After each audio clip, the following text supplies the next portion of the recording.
To begin, rub an anti-static bag over your cardstock. Take the Delicata Silvery Shimmer ink and ink up the blissful stamp from Penny Black, making sure you have even coverage, and stamp firmly onto the card. Once you have done this, I'm then going to apply embossing powder.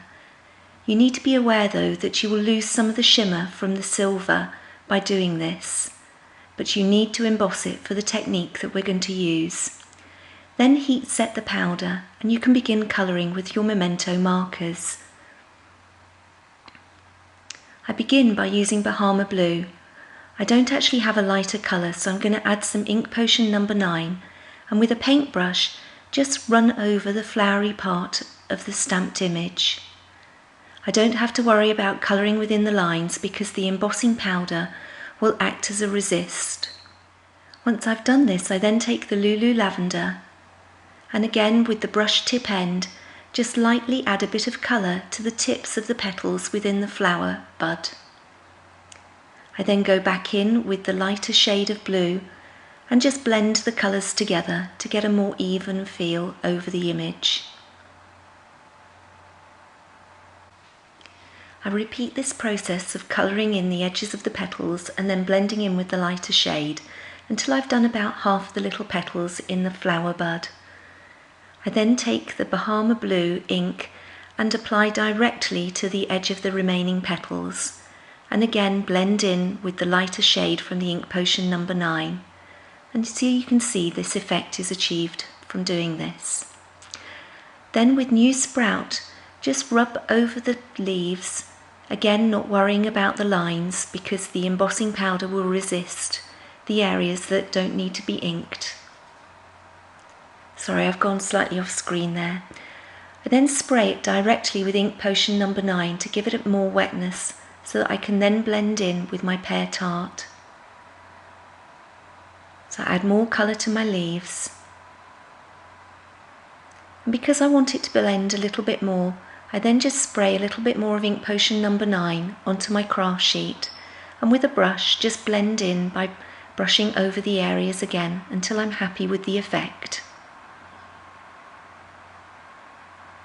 Repeat this process for the whole of the stamped image, as you can see here.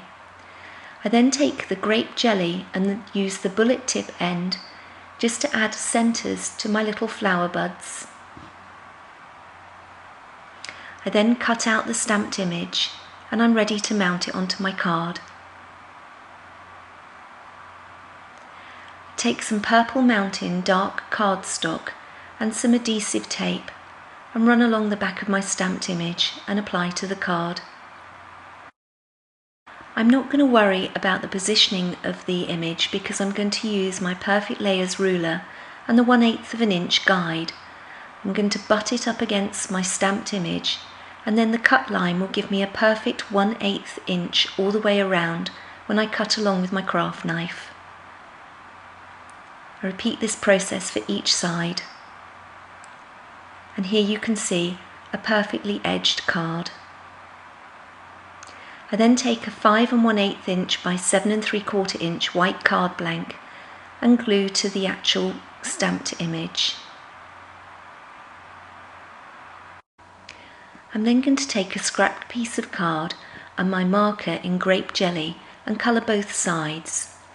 I'm then going to die cut Le Papillon 2 with my grand caliber machine.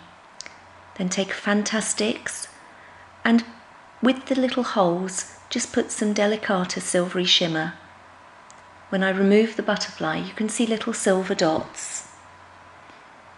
I'm then just going to shape the butterfly with my fingers and it's ready to go on my card. Next I take a nested Lacey Pennants die from Spellbinders, some Memento Lulu Lavender ink, and using one of my finger daubers I just lightly go round the edge of the actual banner before I take it out of the die.